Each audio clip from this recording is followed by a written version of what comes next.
साथ संगत, बहुत शुभ घड़ी है। सत्संग का आयोजन है आपके इस क्षेत्र में। बहुत समय के बाद आज ये सत्संग की घड़ी आई है।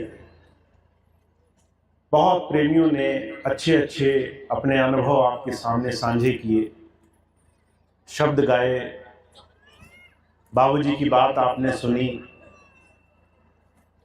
मैं भी यहाँ बैठा हुआ देख रहा था जब आप बाबूजी का सत्संग सुन रहे थे। हमारे जीवन में गुरु की कितनी बड़ी कृपा है, कितनी बड़ी दया है। उसने हमारे अंदर कितना धैर्य, कितनी एकाकीपन, कितनी एकाग्रता बनाई है, जो आज हमें शायद महसूस ना होती हो पर हमारे आचरण का हिस्सा बन चुकी है। हुजूर कहा करते थे, हमारे जीवन में बहुत भाग्य से हमें संतों का समागम मिलता है। संत समागम हरि कथा तुलसी दुर्लभ दोए, सुत दारा और लक्ष्मी पापी के भी होए। सुत का मतलब पुत्र मिल जाए, भाई मिल जाए, पति मिल जाए, पिता मिल जाए। ये सारी चीजें तो समाज में सबके जीवन में हो रही हैं। संतों का समागम बड़े भाग्य से मिलता है।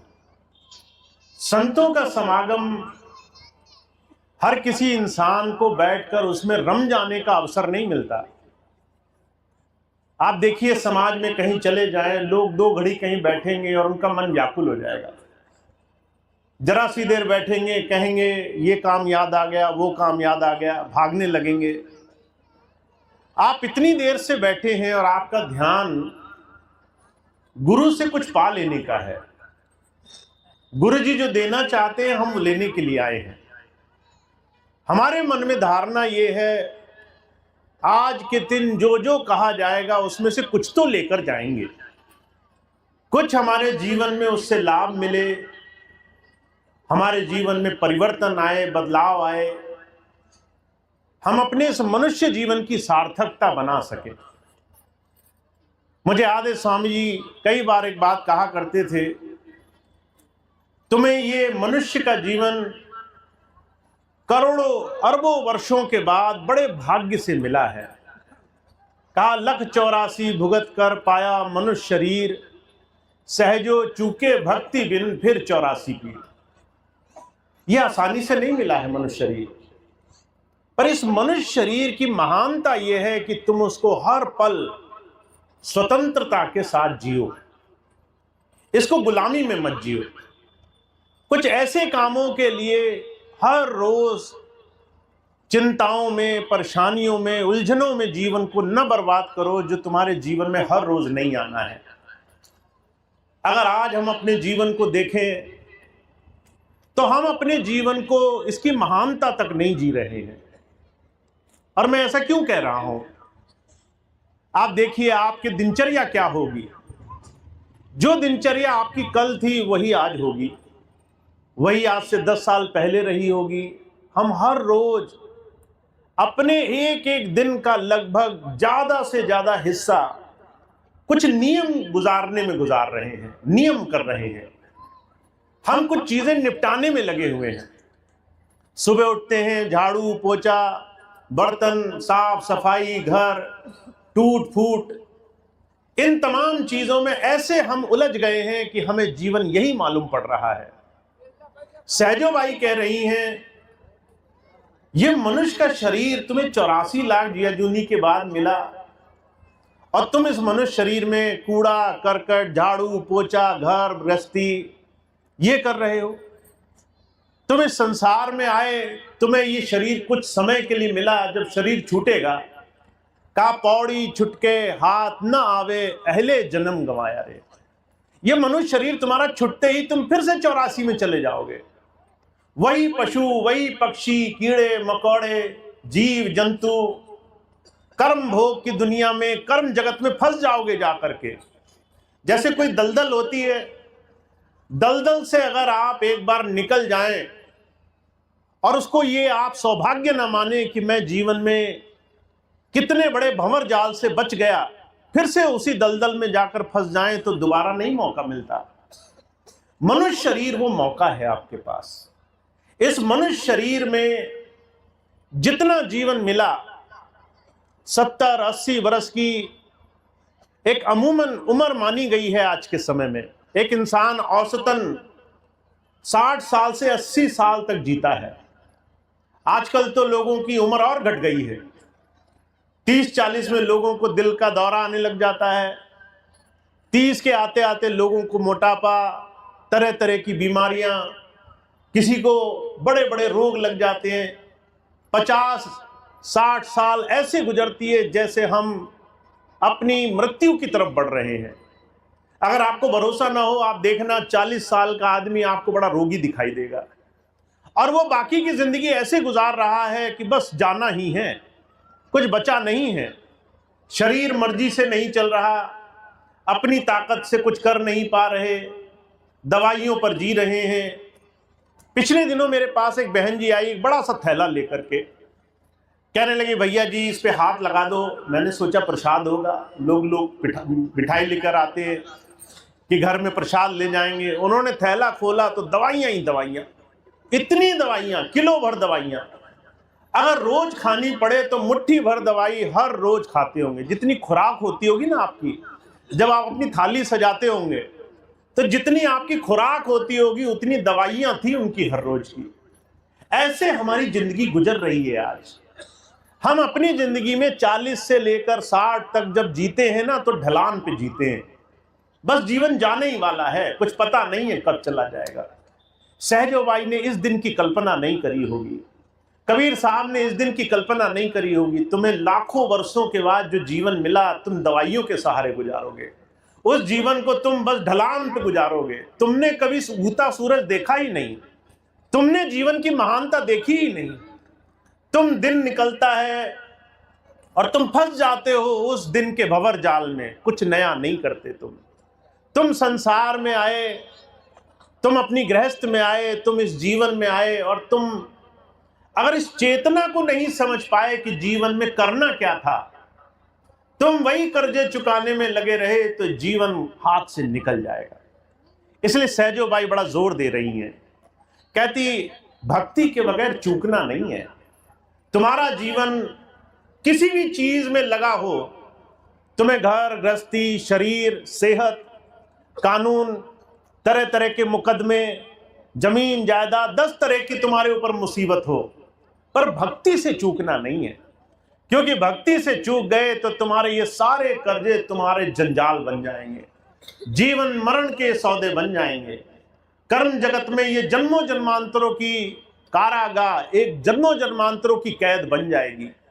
मनुष्य शरीर में सब कुछ करना, पर भक्ति से मत चूक जाना। ईश्वर की भक्ति से अपना जीवन, अपना समय खाली नहीं रह जाना चाहिए। अब इस काम को हमें जुगत से करना पड़ता है। भक्ति अपने आप नहीं कमाई जाती है, मुक्ति अपने आप नहीं हो जाती है। हमारे दिल में आशा है, हे प्रभु जब हमारा जन्म छूटे तो हमारी मुक्ति हो जाए। हम सब लोग यही चाहते हैं। एक बार मैं एक बहुत बड़े शहर में गया, मैंने देखा अचानक किसी के घर में मृत्यु हो गई। मृत्यु होने के बाद 7वें 8वें दिन 11वें दिन कथा पढ़ाई गई। पंडित जी आए। जब पंडित जी आए तो शांति पाठ कर रहे थे। शांति पाठ करते हुए पंडित जी कहने लगे, मरने वाला बहुत बड़ा महान भक्त था। तो मुझे आश्चर्य हुआ, इसने आज तक हाथ नहीं जोड़े भगवान के आगे, इसने घर में मंदिर नहीं बनने दिया, इसने घर में पूजा नहीं होने दी, घर वालों को सत्संग में नहीं जाने दिया, इसने कभी राम नाम नहीं लेने दिया किसी को, और ये भक्त हो गया। क्योंकि पंडित जी ने कह दिया 11वें दिन कि ये भक्त था, इसको मोक्ष मिले, शांति पाठ करने से मोक्ष हो जाएगा। महाराज जी कहा करते थे, हम सब ये आशा करते हैं, सारा जीवन हमने कोई भी दुष्कर्म किए हों, मरने के बाद कोई एक बार बोलेगा तुम्हें मुक्ति हो गई और वो मुक्ति हो जाएगी। कोई एक बार तुम्हें कहेगा ये दीपक जला दो, वो दीपक तुम्हारा अंधेरा मिटा देगा। कोई एक बार कहेगा शांति पाठ कर दो तो तुम्हारे जीवन में शांति हो जाएगी। स्वामी जी कहा करते थे, अरे भाई मरने वाला मर गया, सारा जीवन हाहाकार मचाता रहा, सबको उसका सबका जीवन नर्क बनाकर रखा, उसने अपना जीवन नहीं सुधारा, मरने के बाद मुक्ति कैसे हो जाएगी? मुक्ति एक क्षण का, एक पल का, सिर्फ मन के सोचने का नाम नहीं है। मुक्ति भक्ति की उस चरम अवस्था का नाम है जो तुम जीवन में कमाते हो, जिससे तुम अपना जीवन जीते हो, जिस विचारधारा से तुम जीवन जीते हो। अगर हमारा आज का हर दिन चिंताओं में गुजर रहा है, डर में भय में गुजर रहा है, हम हर रोज ये सोच रहे हैं फलाने ने कुछ कर दिया, फलाने ने भूत प्रेत कर दिया, फलाने ने हमारे ऊपर तंत्र मंत्र कर दिया, किसी ने हमारा बुरा कर दिया, हम इन चिंताओं में डर में जीवन जी रहे हैं, हम मुक्त नहीं हो पा रहे। तो हुजूर कहा करते थे तुम्हारा मन तुम्हें आखिरी क्षण भी संसार से अलग नहीं होने देगा। गुरु तुम्हें यही समझाना चाहता है, तुम्हारा जीवन बहुत कीमती है, तुम बहुत विशेष हो, तुम्हारे जीवन को सुनहरी स्वर्णिम अवसरों में तुम्हें दिया गया है। मनुष्य जीवन पाना ही अपने आप में बहुत बड़ा सुनहरा अवसर है। तुम्हें अपने जीवन का जीने का नजरिया बदलना है। अभी कल ही मैं एक जगह गया, एक घर में कुछ बहनों ने मुझे बुलाया, भैया जी घर में चरण रख दो, तो हम चले गए। कुछ बहनें सत्संगी थी, कुछ बहनें सत्संगी नहीं थी, अलग अलग मतों को मानती थी। कोई जो है वृंदावन जाती थी बिहारी जी के दर्शन करने, कोई बालाजी को मानती थी, कोई और पूजा पाठ करती थी। हर तरह के भाई बहन वहां बैठे हुए थे। किसी ने सवाल पूछा मुझसे, कोई कहने लगा भैया जी हम बड़े चिंता में रहते हैं, परेशान रहते हैं, हमारे मन से चिंताएं नहीं जाती। मैंने कहा ये चिंता ही तुम्हारे जीवन को बांधने का कारण बनेंगी। चाहे तुम सोने की जंजीर पहनो या लोहे की जंजीर पहनो, अगर वो कहीं बंधी हुई है तो तुम बंधुआ हो, तुम बंधन में हो, तुम मुक्त नहीं हो, तुम आजाद नहीं हो। तुम जब तक जीवन में छूटने के लिए जीवन जियोगे नहीं, इस जीवन को हर दिन बंधन मुक्त होकर, डर मुक्त होकर जीवन नहीं जियोगे, तब तक तुम्हारा जीवन बदलेगा नहीं। तो पहली चीज मैं आज आपको कहना चाहता हूं, आपका जीवन 24 घंटे जो दिनचर्याओं में आप लगे हुए हैं, इन दिनचर्याओं को निभाने के लिए नहीं मिला है। ये करना आवश्यक तो है, पर सिर्फ इसी से तुम्हारा भला नहीं होगा। तुम यही घर, काम काज, साफ सफाई, लेन देन, लोगों को टोकते ताकते जीवन में पार नहीं हो पाओगे। ये काम है, पर ये तुम्हारे जीवन में मुक्ति का कारण नहीं बनेगा, ये तुम्हें छुटकारे का रास्ता नहीं बनेगा। इस काम के अलावा भी तुम्हें अपने जीवन को जीने का तरीका अपनाना पड़ेगा। वो क्या है? वो तरीका तुम्हारे जीवन में क्या होगा? इसके लिए कबीर साहब ने आज से 600 वर्ष पहले एक बात कही है। कहा तुम्हें अपनी मन की गति बदलनी पड़ेगी। कैसे तुम संसार को भोगते हो? कहा है कामी क्रोधी लालची इनसे भक्ति ना होए, भक्ति करे कोई शूरमा जाति वर्ण कुल खोए। अब कबीर साहब के इन शब्दों को थोड़ा ध्यान से समझना। पहली लाइन में वो क्या कह रहे हैं? कामी क्रोधी लालची ये लोग भक्ति नहीं कर पाएंगे। अगर तुम्हारे जीवन में, तुम्हारे जीवन जीने का एकमात्र कारण है काम, वासनाएं, तुम्हारी इच्छाएं पूरी हो जाएं, तो तुम भक्ति के मार्ग पर नहीं लग पाओगे। तुम स्वामी जी के पास आओगे, तुम कहोगे स्वामी जी काम बना दो। तुम भैया जी के पास आओगे, कहो भैया जी मेरे काम बना दो। अगर काम नहीं बनेंगे तो तुम कहोगे कि मेरा गुरु के पास आना सार्थक नहीं हुआ। इसीलिए हमें एक छोटी सी बात समझनी है, काम भक्ति के मार्ग में बहुत बड़ी रुकावट है। मन में जितनी इच्छाएं होंगी, मन में जितनी भी चीजें होंगी, वो तुम्हारी काम वासनाओं के कारण तुम्हें फंसा देंगी संसार में। इसीलिए हमें एक छोटी सी बात समझनी है, हमारे मन की स्थिति क्या है। मैं आपको 2 उदाहरण देता हूं। अभी पिछले दिनों मैं बरेली में था, मैंने देखा बहुत सारे नए सत्संगी भाई बहन दिखाई दी मुझे। बहुत से नए लोग आए, आते ही मुझसे कहते थे हमें शरीर का कष्ट, हमें मुकदमा, हमारे बच्चे, हमें ये परेशानी, हमें वो परेशानी। तो मैंने एक बहन से पूछ लिया, मैंने कहा तुम नामदानी हो? तो वो कहने लगी नाम तो नहीं लिया हमने। तो मुझे बड़ा आश्चर्य हुआ। मैंने कहा नाम नहीं लिया, इतनी लंबी लाइन में लगे अंदर आ गए, यहाँ आ करके मुझसे पूछा। मैंने पूछा उनसे कि भाई अगर नामदानी नहीं तो हमारा पता किसने बताया तुम्हें? कहने लगी आपके सत्संगी भाई बहन हमारे पड़ोसी हैं, उनसे जब हम बात करते हैं तो वो कहते हैं हमारे भैया जी सब ठीक कर देंगे, हमारे भैया जी तुम्हारा हर एक इलाज कर देंगे, वहां चलो। अब वो सब अपना इलाज कराने आए हैं, वो सब आए हैं कि उनकी इच्छाएं पूरी हो जाएं। तो मुझे बड़ा आश्चर्य हुआ। मैंने कहा ये तो मेरा काम बढ़ा दिया। मैं पहले चाह रहा था कि जो आ रहे हैं वो गुरु के भेद को, गुरु के ज्ञान को समझ जाएं। सिर्फ इच्छाएं ही गुरु के पास जाने का कारण ना रहें, प्रभु प्रेम कारण बने। हमें ईश्वर से प्रेम है, ये हमारा कारण होना चाहिए गुरु जी के पास जाने का। कारण बन गया इच्छाएं, और उसमें कहीं ना कहीं हम सत्संगी ही भागीदार बन गए। हम ही प्रचार कर रहे हैं हमारे गुरु जी सारे काम बना देंगे तुम्हारे। जब तुम ये प्रचार करोगे कि हमारे गुरु जी तुम्हारे काम बना देंगे, तो कोई काम ही तो बनवाने आएगा, कोई किसी और चीज के लिए आएगा ही क्यों? कोई किसी चीज के लिए वहां पर ना आएगा, न पूछेगा, न कुछ जानना चाहेगा। गुरुवाणी इस बात को बड़ा सुंदर ढंग से कहती है। एक बार एक आदमी था, एक खेत में गया, उसने पके आम देखे, मन में लालच आया, रात को सोचा तोड़ूंगा। जब रात को वो फल तोड़ने गया तो उसे गुरुजी की बात याद आ गई कि ये तो पाप कर्म है दूसरे की चोरी करना, चोरी करी तो पाप पड़ेगा। तो उसने गुरुवाणी याद थी, जैसे हमें रामायण भागवत गीता याद होती है। तो जब वो याद थी तो उसमें से उसने एक छंद उठाया, गुरु महाराज का एक छंद उठाया, सतगुरु सिक्के बंधन काटे। अब इसका मतलब है तुम कोई भी पाप करो, गुरु जी से आशीर्वाद ले लो, गुरु जी हाथ रखेंगे तुम्हारे पाप कट जाएंगे। तो पाप करना तो कोई बुरी बात नहीं हो गई, पाप तो बड़ा आनंद का विषय बन गया। तुम चोरी करो, डाका डालो, खून करो, जो करो, क्योंकि तुम्हें हाथ ही तो लगवाना है गुरु जी से। जब ये कर लोगे तो तुम्हारे पाप कट जाएंगे। अब ये बोल करके वो रात गया चोरी करने, आम देखा, मन में लालच आया, आम जब चुराने लगा तो खड़बड़ में जो है, जो उस खेत का मालिक था वो जग गया, और वो आया, आ करके उसने पकड़ लिया। कहने लगा, भगत जी आधी लाइन पढ़ रहे हो, गुरुजी ने ये नहीं कहा कि चोरी करोगे तो मुकदमा हल हो जाएगा। गुरुजी ने कहा जो चोरी करना छोड़ देगा उसके गुरुजी सारे पाप कर्मों का नाश कर देंगे। पूरी बात उन्होंने सुनाई, सतगुरु सिक्के बंधन काटे। फिर आधी लाइन क्या बोली, जे सतगुरु सिख विकार से हाटे। गुरुजी तब तुम्हारे कर्म काटते हैं जब तुम बुराई करना बंद कर देते हो, जब गलत काम करना बंद कर देते हो। तो आप समझ रहे हैं, आधी लाइन पढ़ो तो क्या गलत मतलब निकलता है। अगर आप पाप कर्म करो तो महाराज जी कहा करते थे मुक्ति तो बड़ा आसान हो जाएगी, बस गंगा जी तक का टिकट लेना है। गंगा जी तक गए, डुबकी मारी, जैसे ही डुबकी मारी, जैसे ही कहा हर हर गंगे, वैसे ही सारे पाप नष्ट हो गए, वैसे ही नए पाप करने के लिए हम तैयार हो गए। महाराज जी कहा करते थे संत तुम्हें सही बात समझाना चाहता है, संसार में भ्रम बहुत है, गुरु तुम्हें ये समझाना चाहता है तुम्हें अपना जीवन पलटना पड़ेगा। अपने जीवन में अगर सुख चाहते हो तो तुम्हें गुरु जी से सिर्फ इच्छाएं नहीं रखनी है। अगर काम वासनाओं के तहत जाते रहे तो तुम्हारे जीवन में सिर्फ भोग इकट्ठे हो जाएंगे, सिर्फ तुम्हारे जीवन में कर्जे इकट्ठे हो जाएंगे।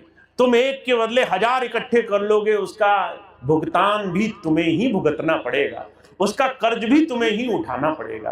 तो हुजूर कहते हैं पहली लाइन तुम समझ लो, कामी क्रोधी लालची इनसे भक्ति ना हो। तुम गुरु जी के पास आए और इच्छा लेकर आए तो ये इच्छाएं तुम्हें भोग की तरफ ले जाएंगी।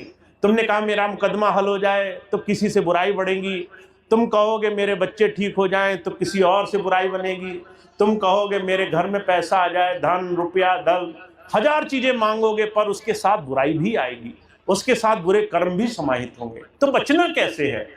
कहते हैं उसका एक ही तरीका है, भक्ति करे कोई शूरमा, जाति वर्ण कुल खोए। तुम्हें पहले अपने अंदर के इन तमाम दुष्कर्मों को पहचानना होगा। तुम्हें पहचानना होगा कि मेरे अंदर के जो विकार हैं वो विकार ही मुझे उस प्रभु से जुड़ने नहीं दे रहे हैं। यही बार बार गुरुजी समझा रहे हैं। मैं स्वामी जी की आखिरी बात बता करके अपनी बात समाप्त करूंगा। स्वामी जी महाराज जब नाम दिया करते थे, अभी आप सत्संग के बाद कहेंगे भैया जी नाम दे दो, नाम देने के लिए स्वामी जी ने 3 शर्तें रखी। और स्वामी जी ने कहा ये 3 शर्तें ऐसी हैं जैसे किसी मरीज को डॉक्टर के पास जब जाओ तो डॉक्टर दवा भी देता है और परहेज भी बताता है। दवा से ज्यादा परहेज जरूरी होता है। तुम्हें अगर जुकाम लग जाए तो डॉक्टर कहेगा ये दवाई लो 7 दिन खानी है, पर वो पहले क्या बोलेगा, ठंडी चीजें खाना छोड़ देना, पहले ही दिन बोलेगा। तुम घर जाना, अभी से ठंडी चीजें खाना छोड़ देना। अब आप ठंडी चीजें खाना न छोड़ो, खूब दबा कर ठंडी चीजें खाते रहो। आपको दवा खाने से जब लाभ ना हो तो आप कहो डॉक्टर खराब है, डॉक्टर इलाज ठीक नहीं कर पा रहा है।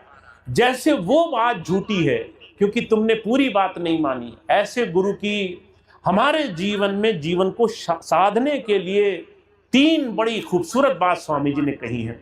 तो तीनों बातें तो मैं नामदान में बताऊंगा, पर जो है आखिरी बात बता देता हूं। स्वामी जी ने कहा पात्र बनना। पात्र बनना क्या होता है? पात्र बनना का मतलब होता है जो तुम पाना चाहते हो उसके योग्य बन जाओ। अगर तुम चाहते हो कि तुम्हारे घर में सुख शांति हो तो तुम्हें उसके लिए अपने आप को तैयार करना पड़ेगा। मैं आपको बड़ी रोचक घटना सुनाता हूं। अभी कुछ दिन पहले मेरे पास एक बहन जी आई, कहने लगी लड़का शराब पीने लग गया और मैं चाहती हूं घर में सुख शांति हो जाए, लड़का सुखी हो जाए, इसकी शादी करा देनी चाहिए। तो मैंने दोनों बातों में बड़ा विरोधाभास देखा। मैंने कहा एक तो लड़का उल्टा हो गया, शराब पीने लगा, उदंड काटने लगा, और माँ कह रही है कि इसकी लड़की से शादी करा दो, इससे इसके घर में शांति हो जाएगी। तो मैंने कहा ये दोनों चीजें कैसे होंगी, जरा समझाना मुझे। जब तुम्हारा लड़का तुम्हारी बात नहीं सुन रहा है, जब तुम उसके साथ 20-25 साल रह ली, जब वो तुम्हारे कहने से शराब नहीं छोड़ रहा है, तो वो एक नई लड़की के आने से शराब कैसे छोड़ देगा? तुमने अपना जीवन तो खराब किया ही, उस बेचारी का भी जीवन खराब हो गया। अगर तुम ये बात समझो तो तुमने एक इच्छा की पूर्ति के लिए दो और चीजें खराब कर डाली जीवन में, सिर्फ इस वजह से कि तुम्हें लगा तुम्हारा जीवन इससे सार्थक हो जाएगा। पात्रता ये होती कि तुम चाहते हो घर में सुख शांति हो तो पहले अपना लड़का अच्छा होता। मैं इसको एक और रोचक चीज से आपको समझाना चाहता हूं।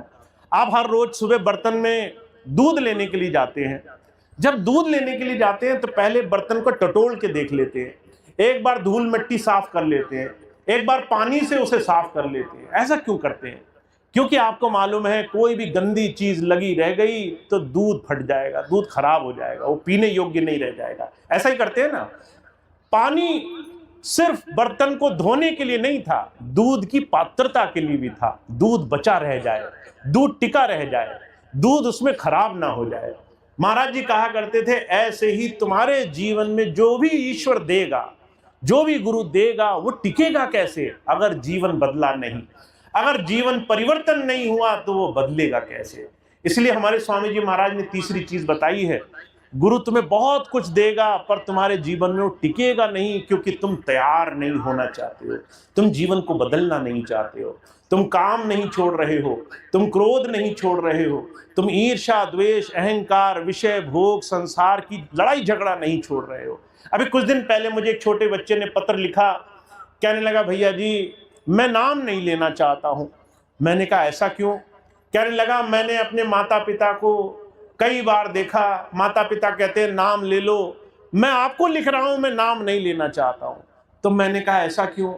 तो उस बच्चे ने कहा मैं देखता हूं मेरे माता पिता जब सत्संग में जाते हैं तो बड़ा मीठा बोलते हैं एक दूसरे से, पर जब सत्संग से आते हैं तो घर में क्या तांडव मचता है हमें ही को पता है। तरह तरह की लड़ाई झगड़ा, क्रोध गुस्सा क्लेश, ये वो छोटी छोटी बात पे नाराजगी, कोई मिठास नहीं, कोई एक दूसरे में सहनशीलता नहीं।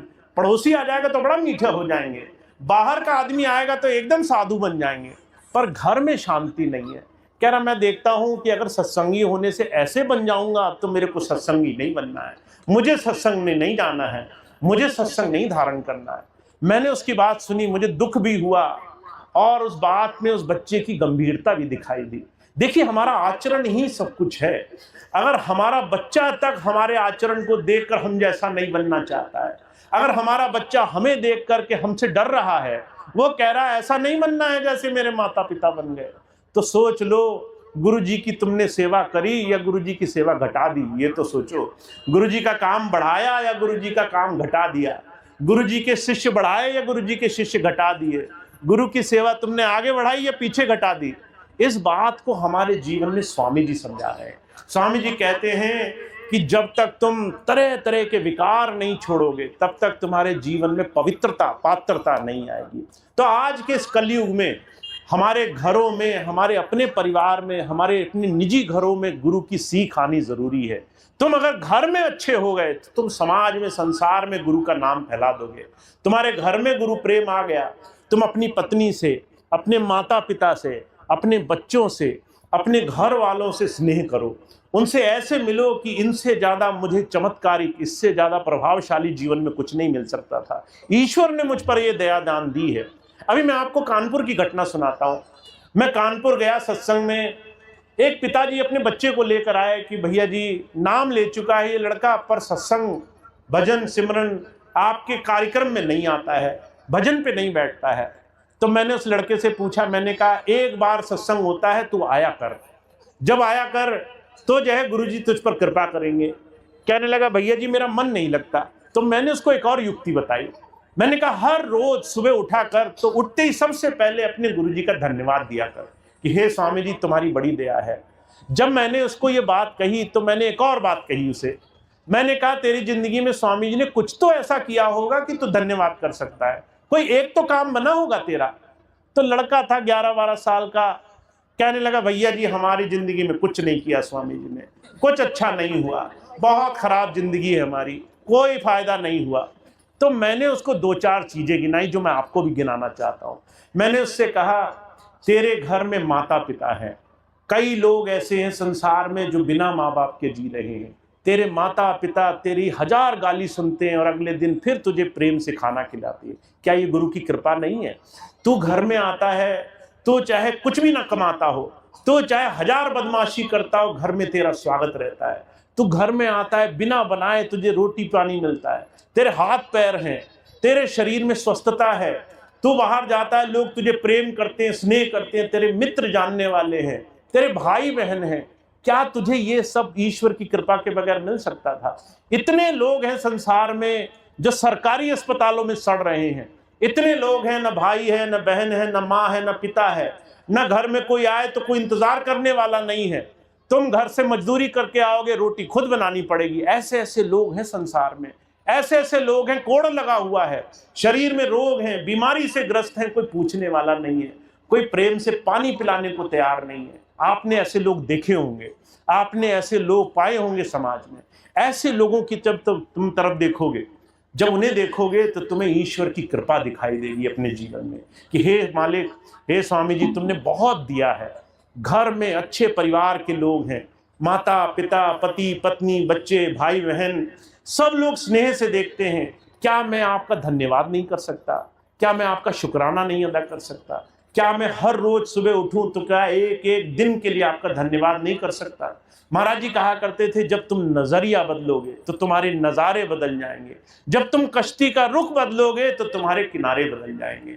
हमें हमारे जीवन में गुरु बहुत कुछ दे रहा है, हमें बस इस बात को समझकर उसका धन्यवाद देना आना चाहिए। उसकी तरफ हमारा जिस दिन धन्यवाद होगा, स्वामी जी कहा करते थे तुम कोई ऐसा इंसान नहीं पाओगे जो है दिल से उस ईश्वर के कृपा से भरा हो, दिल उसकी मेहरबानी से भरा हो, कृतज्ञ हो और वो शिकायत कर सके। कोई भी प्रशंसा और शिकायत एक साथ नहीं कर पाएगा, कोई भी बड़ाई और खामियां निकालना एक साथ नहीं कर पाएगा। तुम या तो बुराइयां निकालोगे संसार में या फिर धन्यवाद करोगे ईश्वर का। तो तुमने जो अभी तक जीवन बनाया है उसमें तरह तरह की निंदाएं हैं, इसकी बुराई, उसकी बुराई, ये लेन वो देन। तुम इस जीवन को पलट लो, ऐसा सुंदर जीवन तुम्हें मिला हुआ है। इस जीवन को कुछ नया करके गुजारो, हर दिन कुछ ऐसा नया काम करो। एक संकल्प बांध लो अपने जीवन में, हर दिन एक ऐसा अच्छा काम करूंगा जिसको करके मुझे मिले, ये लगे कि हाँ मैंने स्वामी जी के लिए एक छोटा सा अच्छा शुभ कर्म किया। चाहे मैंने किसी के चेहरे पर मुस्कान लाई, चाहे मैंने किसी की बात मान ली, चाहे किसी के कहने से मैं उसकी सेवा में लग गया, चाहे मैंने किसी के साथ प्यार का व्यवहार किया। कुछ ऐसा शुभ कर्म करना है जिससे एक नया काम अपनी दैनिक दिनचर्या, लेन देन, दुनियादारी से अलग कर सकूं मैं जीवन में। तो आज मैं सिर्फ इतनी बात कहना चाहता हूं, जीवन बड़ी तेजी से निकल रहा है हाथों से, जैसे रेत हाथों से निकल जाती है ना, ऐसे जीवन तेजी से निकल रहा है। किसी बूढ़ी दादी से पूछो, किसी बूढ़ी बाबा से पूछो कि भाई जीवन कितनी तेजी से गुजरा, तो वो कहेगा अभी कुछ दिन पहले तो अपना बचपना याद आ रहा था, कुछ दिन पहले ही लगता था जवान थे, कैसे दिन गुजर गया पता नहीं। आपको समय का पता नहीं चलेगा, समय इतनी तेजी से हाथ से निकल जाएगा। इसलिए स्वामी जी चिता रहे हैं, तुम्हें बहुत बहुत बहुत ध्यान रखना है। जीवन बहुत क्षणभंगुर है, एकदम हल्के से हाथ से निकल जाता है। इसमें भक्ति कमाओ, इसमें उस प्रभु का नाम कमाओ, इसमें सेवा करो, इसमें सत्संग करो, इसमें किसी से प्रेम से बात करो, किसी के लिए अच्छाई रखो जीवन में।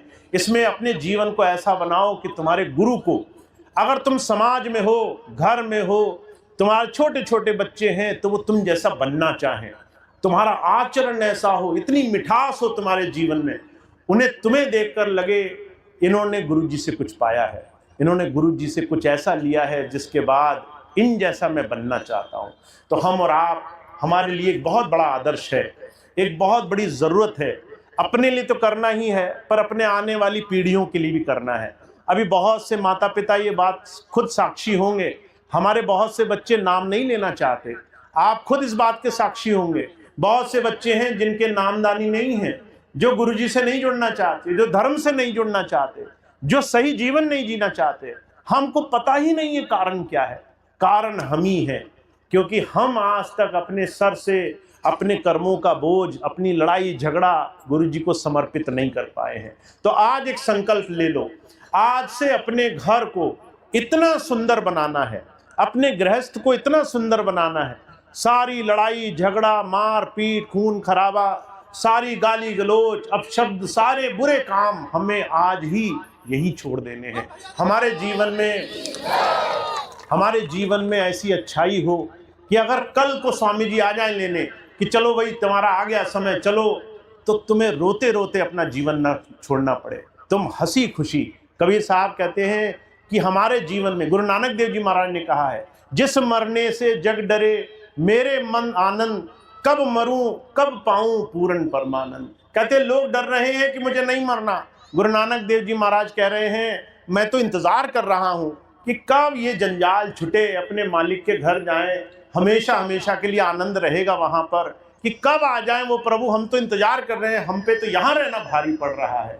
तो आप संतों की और गुरु भक्तों की आप समझ को थोड़ा समझो जीवन में।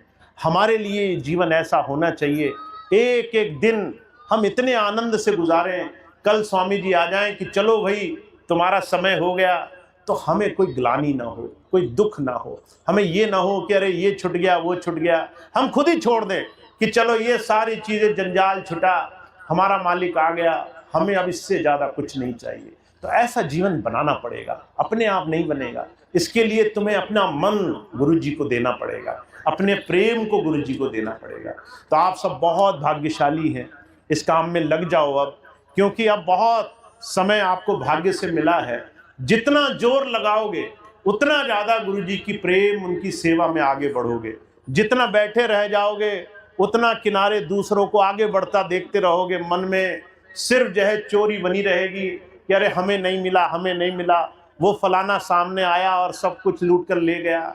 हम जो है अंदर ही अंदर दिल महसूसते रह जाएंगे।